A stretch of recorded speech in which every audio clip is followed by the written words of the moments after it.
My name is Ethan Carter, and the last thing my father ever said to me before sending me away was a single word: leave. I was only 11 years old, standing on a dusty gravel road with a small duffel bag in my hand, while the man I loved more than anyone refused to look back at me. For 20 years, I carried that moment like a wound that never healed, believing my father had abandoned me because he no longer wanted me. Every decision I made, every wall I built around my heart, grew from the belief that I had been thrown away by my own family. I left my hometown behind and created a life hundreds of miles away, determined never to depend on anyone again. If people wanted to leave, I would make sure they never got close enough to hurt me in the first place.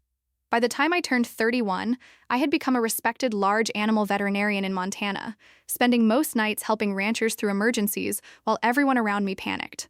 Remaining calm during chaos had become my greatest skill. The night before everything changed, I helped deliver a calf during a brutal storm.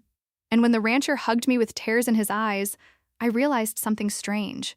People needed me constantly, but very few people had ever truly loved me. My Aunt Martha, the woman who raised me after I was sent away, often joked that I collected excuses to avoid family gatherings the same way others collected souvenirs. Deep down, she knew I was still running from a childhood I never understood. That summer, she convinced me to join her family at a beach house on the North Carolina coast, insisting I deserved a break after years of nonstop work. For the first time in nearly a decade, I allowed myself to relax. The house was filled with laughter, children running through hallways, and the smell of grilled seafood drifting through open windows. Watching everyone together felt comforting, but it also reminded me of everything I had lost. One evening, my young cousin innocently asked when I would visit the old family farm she had seen in photographs hanging on Martha's wall. The room suddenly fell silent, and something about my aunt's expression immediately caught my attention. She changed the subject so quickly that everyone noticed, but nobody said anything. Later that night, I caught her staring at me with the same worried look people wear when they are carrying a secret too heavy to hold. I tried to ignore it and walked alone along the shoreline as darkness settled across the ocean.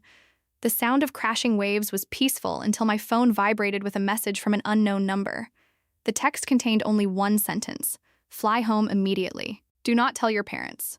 My first reaction was confusion because I hadn't considered those people my parents in over 20 years. Then a second message arrived mentioning my mother by name and warning me not to let her or my uncle know I was returning.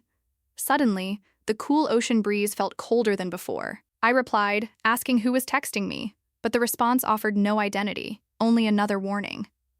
"This concerns your father and time is running out." Something deep inside me recognized that this wasn't a prank because the message mentioned details very few people knew. Whoever sent it had knowledge of my family history that strangers couldn't possibly have. Without telling anyone at the beach house, I booked the first available flight back to Nebraska. Whatever had been hidden from me for 2 decades was finally calling me home. During the flight, memories I had spent years burying began forcing their way back into my mind. I remembered the night everything changed when I accidentally walked into the kitchen and saw my mother and uncle studying my grandmother's financial records. I remembered my uncle's cold expression when he noticed me standing in the doorway. The next morning, my bags were packed, and my life was being shipped across state lines without explanation. When I asked my mother why I had to leave, she looked directly into my eyes and delivered a sentence that shaped my entire future. "Your father doesn't want you anymore, and neither does anyone else." My father stood beside his truck wearing his old work jacket and never turned around while I cried. The only thing he said before I climbed into my aunt's car was a single heartbreaking word: leave. For 20 years, I believed those words were proof that I had been rejected by the one person whose love mattered most. I never imagined they could mean something completely different. After landing in Omaha before sunrise, I expected answers but found something far stranger waiting for me. A lawyer and 2 investigators were standing near baggage claim holding a folder with my name on it. The lawyer introduced himself as Thomas Reed and explained that he had represented my father for nearly 2 decades. Before I could ask a single question, he placed an old envelope on the table in front of me. My hands started shaking the moment I saw the handwriting across the front because it belonged to my father. The letters were pressed so deeply into the paper that they nearly tore through the envelope. Then Thomas looked directly at me and quietly revealed the truth that shattered everything I thought I knew about my life. "Your father passed away 6 days ago, and before he died, he left everything to you. Please subscribe and share our channel. We make videos for you." For several seconds, I couldn't process what Thomas had just said because my mind was still stuck on the first part of the sentence. My father was gone, and the man I had spent 20 years blaming had died before I ever learned the truth. Thomas handed me the envelope and explained that my father had written the letter over many years. He wanted me to receive it only after his death because he feared the truth would put me in danger if it came out too soon. Sitting alone in a small motel room that night, I opened the envelope with trembling hands and began reading. Every page revealed a father I never knew and a sacrifice I had never understood. The letter explained that the I saw my mother and uncle with my grandmother's financial records was the night everything changed. My father realized I had accidentally witnessed something they desperately wanted hidden. According to the letter, my uncle had become involved in stealing money from my grandmother's accounts for years. When I saw the documents, I unknowingly became a witness to their crimes. My father believed that keeping me close would make me a target because my uncle had already begun making threats. He made the heartbreaking decision to send me away before anyone could silence me or manipulate what I had seen. The words that hurt the most were written near the middle of the letter in shaky handwriting. I let you hate me, because hating me was safer than loving me while they were watching. For the first time in my life, the memory of that morning looked completely different. My father's turn back was no longer rejection. It was the face of a man trying not to break apart. The next day, Thomas showed me years of records, legal filings, and evidence my father had carefully collected. While I thought he had forgotten me, he had been quietly protecting my future. He had transferred ownership of the family farm into my name years earlier and created legal protections to ensure it could not be stolen. Every document carried his signature and the proof of years of planning. When the family gathered for the official reading of the will, my mother arrived completely confident. She believed she was about to inherit everything and expected me to quietly disappear once again. Instead, Thomas calmly revealed that the entire farm and most of the estate had already been secured for me.